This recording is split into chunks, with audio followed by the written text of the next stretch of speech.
दोस्तों the psychology of money बहुत ही interesting और इंसाइटफुल किताब है जिसे मॉर्गन हाउसले ने लिखा है। इस किताब में हाउसले पैसे के बारे में कुछ ऐसे व्यू पॉइंट शेयर किए हैं जो आमतौर पर हम लोग सोचते ही नहीं है। यह किताब पैसे को सिर्फ नंबर और कैलकुलेशन से नहीं बल्कि इंसानी सोच और बिहेवियर से जोड़कर दिखाता है। हाउसले कहते हैं कि पैसे से जुड़े डिसीजन में अक्सर लॉजिक कम और हमारी फीलिंग और एक्सपीरियंस ज्यादा काम करता है। साथ ही यह किताब हमें सिखाता है कि पैसे को कैसे समझा जाए और उसे कैसे वाइजली हैंडल किया जाए। किताब की कहानियां और एग्जाम्पल बहुत ही रिलेटिव और इजी टू अंडरस्टैंड है। यदि आप फाइनेंशियल सक्सेस और स्टेबिलिटी के बारे में सोच रहे हैं तो यह किताब जरूर पढ़ना चाहिए। तब तक के लिए इस वीडियो में हम इस किताब के कुछ इम्पोर्टेंट पॉइंट को डिस्कस करते हैं जो आपकी जिंदगी बदल सकता है, इसलिए वीडियो को एंड तक जरूर देखिए और अगर पसंद आए तो लाइक और सब्सक्राइब करना मत भूलिएगा। Point 1, explore how emotion and psychology impact financial decisions. दोस्तों द साइकोलॉजी ऑफ मनी किताब यह बताता है कि कैसे हमारे इमोशन और साइकोलॉजी पैसे के डिसीजन को अफेक्ट करते हैं। अक्सर लोग सोचते हैं कि पैसे का मैटर सिर्फ नंबर और कैलकुलेशन का होता है, जबकि सच यह है कि हमारे फीलिंग, एक्सपीरियंस और सोच भी काफी इंपॉर्टेंट होता है। क्योंकि जब हम पैसे के बारे में डिसीजन लेते हैं तो सिर्फ लॉजिक से काम नहीं करते हैं। कभी कभी हमारा डिसीजन हमारी खुशी, डर, ग्रीड और एंग्जाइटी से भी इन्फ्लुएंस होता है।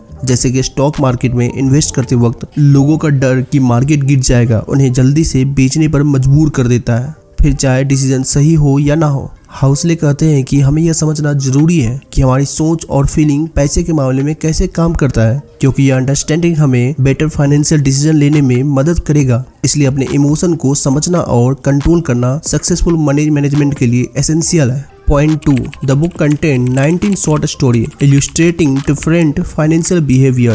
दोस्तों the psychology of money book में मॉर्गन हाउसले ने 19 शॉर्ट स्टोरी को इंक्लूड किए हैं जो अलग अलग तरीके से लोगों के फाइनेंशियल बिहेवियर को दिखाता है। हर कहानी एक यूनिक पर्सपेक्टिव और लेसन प्रोवाइड करता है जिसे समझना इजी है और रिलेटेबल भी है। यह स्टोरी हमें बताता है कि कैसे अलग अलग लोग अपने पैसे को हैंडल करते हैं और क्या डिसीजन लेते हैं। जिसमें से कुछ स्टोरी यह हाईलाइट करता है कि कैसे कुछ लोग रिस्क लेकर बड़ा मुनाफा कमा लेते हैं जबकि कुछ लोग सेफ प्ले करते हैं और स्टेबल रहते हैं। कहानियां यह भी दिखाता है कि कैसे लोगों के पर्सनल एक्सपीरियंस उसके फाइनेंशियल डिसीजन को शेप करता है। यह स्टोरी प्रैक्टिकल एग्जांपल और रियल लाइफ सिचुएशन को यूज करता है ताकि हम समझ सकें कि पैसे को मैनेज करने के मल्टीपल तरीके होते हैं। इन कहानियों के जरिए हाउसले हमें सिखाते हैं कि फाइनेंशियल सक्सेस सिर्फ नंबर से नहीं बल्कि सोच और बिहेवियर से भी जुड़ता है। Point 3, importance of long term thinking in financial success. दोस्तों द साइकोलॉजी ऑफ मनी में मॉर्गन हाउसले ने लॉन्ग टर्म थिंकिंग की इम्पोर्टेंस पर जोर देते हैं। उनका मानना है कि अगर हम फाइनेंशियल सक्सेस चाहते हैं तो हमें अपने इन्वेस्टमेंट का लॉन्ग टर्म इम्पैक्ट समझना होगा, क्योंकि ज्यादातर लोग शॉर्ट टर्म गेन के चक्कर में जल्दी पैसा कमाने की कोशिश करते हैं, लेकिन यह अप्रोच हमेशा सही नहीं होता। जबकि हाउसले कहते हैं कि पेशेंस और लॉन्ग टर्म प्लानिंग से हम अपने फाइनेंशियल गोल को अचीव कर सकते हैं। जैसे कि अगर हम शेयर मार्केट में इन्वेस्ट करते हैं तो हमें मार्केट के short term ups and down से डरना नहीं चाहिए। उसके जगह हमें अपने इन्वेस्टमेंट को टाइम देना चाहिए ताकि वो सही तरीके से ग्रो कर सके। हमें ये समझना पड़ेगा कि बड़े फाइनेंशियल रिवार्ड तभी मिलता है जब हम अपने डिसीजन को लॉन्ग टर्म अप्रोच से देखते हैं, क्योंकि शॉर्ट टर्म सोच से कभी कभी लॉस भी हो सकता है, लेकिन अगर हम लॉन्ग टर्म सोच रखते हैं तो हम फाइनेंशियल स्टेबिलिटी और सक्सेस पा सकते हैं। Point 4, role of luck and risk in financial outcome. दोस्तों द साइकोलॉजी ऑफ मनी में मॉर्गन हाउसले लक और रिस्क के रोल पर फोकस करते हैं। उनका मानना है कि फाइनेंशियल आउटकम में लक और रिस्क दोनों बराबर काम करता है, जबकि दोनों फैक्टर हमारे कंट्रोल में नहीं होता है, इसलिए उन्हें समझना जरूरी है। लक का मतलब होता है कि किस्मत या चांस। कभी कभी लोग बिना किसी स्पेशल स्किल के भी बहुत पैसा कमा लेते हैं क्योंकि उनका किस्मत अच्छा होता है, जैसे कि लॉटरी या किसी भी प्रकार के जुआ में जीता गया पैसा। दूसरी तरफ रिस्क का मतलब है कि कोई भी फाइनेंशियल डिसीजन लेते वक्त हमेशा लॉस का पॉसिबिलिटी होता है। हाउसले बताते हैं कि सक्सेसफुल लोग यह समझते हैं कि लक और रिस्क कैसे काम करता है और वो अपने डिसीजन को उसके अकॉर्डिंगली प्लान करते हैं। वो कभी भी ओवर कॉन्फिडेंस नहीं होते हैं बल्कि अपने स्किल पर बिलीव करते हैं, साथ ही लक के रूल को भी एक्नॉलेज करते हैं। Point 5, difference between being rich and being wealthy.